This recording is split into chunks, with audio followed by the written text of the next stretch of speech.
This is a guest essay written by Lucy Tabrizi, who writes about politics, philosophy, religion, ethics, and history.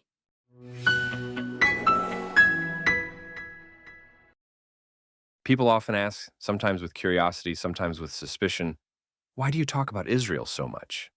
Fair question. Recently, Sydney hosted a rally so huge you'd think it was a national holiday. Officially, it was for the Palestinian people. In reality, it looked more like a parade for theocrats. This is Australia, a vibrant, multicultural democracy I've always called home. Police estimated 90,000 people marched across the harbor bridge under banners of humanity, mostly with Palestinian flags, but among them were Taliban and Hezbollah-style flags, and portraits of Iran's Revolutionary Guard Corps. From the front row, a portrait of Ayatollah Khamenei could be seen, the leader of a regime that beats women for showing their hair, hangs dissidents from cranes, and guns down teenage girls for chanting, "Woman, life, freedom." Islamist groups like Hizb ut-Tahrir were there too. They're banned in Germany, the UK, and much of the Arab world, but apparently welcome in Sydney. The only Australian flag I saw was the one they set on fire. Prime Minister Anthony Albanese called it a peaceful march for Gaza. Odd. The one I saw looked more like cheering on the same jihadist forces that dragged Gaza into war, hide behind civilians, steal aid, and refuse to end the fighting. After 20 months of the largest protests in decades for the Palestinian people, not once have they called on Hamas to surrender, even as many Gazans plead for it.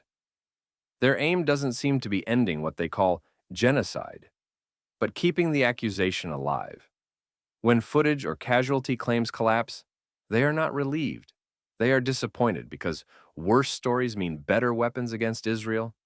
I used to think Australia was a few years behind the moral rot engulfing Western Europe and North America, but I've since realized Free Palestine is a smokescreen, a way to smuggle in a war on Western civilization under the banner of compassion. The world's oldest hatred, dressed up as resistance to Israel, is just the entry point. Let me rewind. For years, most of my posts were about animal rights, or the occasional rant about how the left, my side, was drifting into authoritarianism. I was sympathetic to the Palestinian people, but I wasn't confused about their jihadist leaders or Israel's right to exist. I had a decent grasp of the history, yet Israel wasn't on my radar. Then everything changed, or rather, global attention did. On October 7th, the world witnessed one of the most barbaric terrorist attacks in modern history, filmed proudly by the attackers themselves. Civilians butchered in their beds, children burned alive in front of their parents, elderly Holocaust survivors dragged from their homes, women raped, mutilated, and paraded through the streets while jeering crowds spat on their bodies. Babies and toddlers among the hundreds taken hostage. Peace activists who'd spent years building bridges with Palestinians hunted down and executed. It was the deadliest day for Jews since the Holocaust. Where was the outrage, the solidarity, the celebrity hashtags? When Boko Haram kidnapped hundreds of schoolgirls, the world lit up with hashtag Bring Back Our Girls. When Me Too took off, the abuse of women dominated headlines for years. When George Floyd was murdered, Black Lives Matter became a global rallying cry. Yet it stayed silent when Hamas terrorists gunned down Black African farm workers on camera, with some chapters even expressing solidarity with the attackers. No wall-to-wall coverage, no Instagram squares, no rainbow flags for the only country in the region where you can be openly gay without being flogged or hanged. Almost overnight, Israel became the internet's moral battleground. But the crowds in Western cities weren't condemning the terrorists. They were defending them. Some openly celebrated. Others went for a polished version of moral inversion. Israel had it coming. I saw humanitarians describe the massacre as Gaza breaking out of prison, as if the slaughter of civilians were an act of liberation. Imagine if, after 9/11, protesters in London, Paris, and Sydney marched with Al-Qaeda flags and Osama bin Laden's face under banners of humanity. The October 7th massacre was Israel's 9/11, many times worse in proportion to its population. Yet on the very same day, it was met with global justification and applause. What stunned me more than the celebrations was how quickly NGOs, universities, media outlets, and governments rushed to legitimize them. They didn't wait for months of fighting or rising civilian casualties before turning on Israel. It happened on October 7th, before Israel had fired a single shot in return. For anyone who thought civil society could not turn on Jews in broad daylight, this was the wake-up call. I heard it loud and clear. Those around me didn't, and I still don't understand how. The West had done this before, turning away Jewish refugees before the Holocaust. The majority can be catastrophically wrong. Anti-Semitism, long thought banished to the fringes, had come roaring back into fashion, dressed as political virtue. None of this is about claiming Israel is beyond criticism. No democracy is. But the obsessive condemnation, the grotesque double standards, and the free pass given to far worse regimes are hallmarks of anti-Semitism. The world's oldest hatred, refitted for today's politics by projecting ancient tropes and libels onto the Jewish state. And the pushback was far too weak. It quickly became clear this was not just another regional dispute, but a civilizational fault line between flawed but free liberal democracies and authoritarian movements like Islamism and hard-left revolutionaries, united in their hatred of those freedoms. Iran says it openly: Israel first, the West next. Equating a democracy with a jihadist terror group is not a serious argument. It is moral confusion.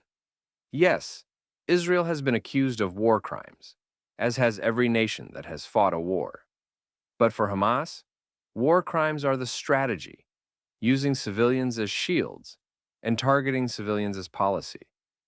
They are funded and armed by Iran, part of a broader civilizational axis that exploits Western freedoms to destroy them. Their information war has been so effective, they have recruited university students and well-meaning left-leaning activists in democracies to do their bidding. Most people do not realize how central propaganda has been to the conflict. Since the 1960s, and even more so since the 1990s, Israel's enemies, unable to win on the battlefield, switched tactics. They set out to delegitimize Israel in the court of public opinion until its destruction feels like justice. It has worked brilliantly, especially on well-meaning people who think they are standing for what is right. This is not some distant issue I can ignore. It is right here in my backyard. Another march for Gaza is being pushed for across my city's most iconic bridge. Whenever I see those crowds, I think of the student protests in Iran before the Islamic Revolution. Young, idealistic, certain they were fighting for freedom. They never intended to hand their country to religious hardliners, but that is exactly what happened. Even then, anti-Israel sentiment was a unifying rallying cry, laced with Nazi imagery and portraying the Shah, the United States, and Israel as a single axis of evil. I don't want that for Australia. I don't want my children growing up under an ideology that crushes freedom, erases women's rights, and punishes dissent with brutality. When I look at them, I care far more about the world they will inherit than about strangers on the internet calling me a genocide supporter. Their future matters more than my reputation with people who have lost their moral compass. At those rallies, two kinds of people march side by side. One walks in ignorance, convinced they're standing up for human rights. The other knows exactly what they're marching for, and it has nothing to do with peace. Many of my friends fell into that first camp of compassionate ignorance, well-meaning but hopelessly misinformed. When I replied to a few early on, most said they knew very little and just wanted to help. Following the October 7th atrocities, many embraced a neat yet false narrative. In 1948, Israel appeared out of nowhere, ethnically cleansed the Palestinians, and has run a genocidal apartheid regime ever since. Hamas? Iran? Jihad? Never heard of them. Just a side issue. Or more often, a justified response to Israeli oppression. Every so often, someone I know posts about Palestine for the first time, and I get that sinking feeling, not you too. Then it snowballs into daily updates. Moral righteousness is a hell of a drug. And if this many people in my small circle are this easily duped, what does that say about the wider population? Is this how revolutions happen? Not with a sudden bang, but with a slow drip of moral certainty that no one stops to question. Because that is exactly what Palestinian leaders have relied on for decades. It is why they have never accepted statehood. Statelessness is their greatest weapon, winning them global sympathy to wield as a bludgeon against Israel. Most wars create refugees, and in every other context, refugees are resettled and rebuilt. The Palestinians were kept in place, not by Israel, but by the Arab world with help from UNRWA, the UN Agency for Palestinians. The only UN agency devoted to a single group, not to solve the problem, but to freeze it and pass it down as political leverage. In almost any other conflict, there would be no distinct Palestinian people today. Here, the grievance was preserved, nurtured, and marketed. That grievance has found natural allies far beyond the Middle East. In Australia, Abolish Australia activists have linked arms with Free Palestine supporters. On the surface, it looks like solidarity between Indigenous Australians and Palestinians.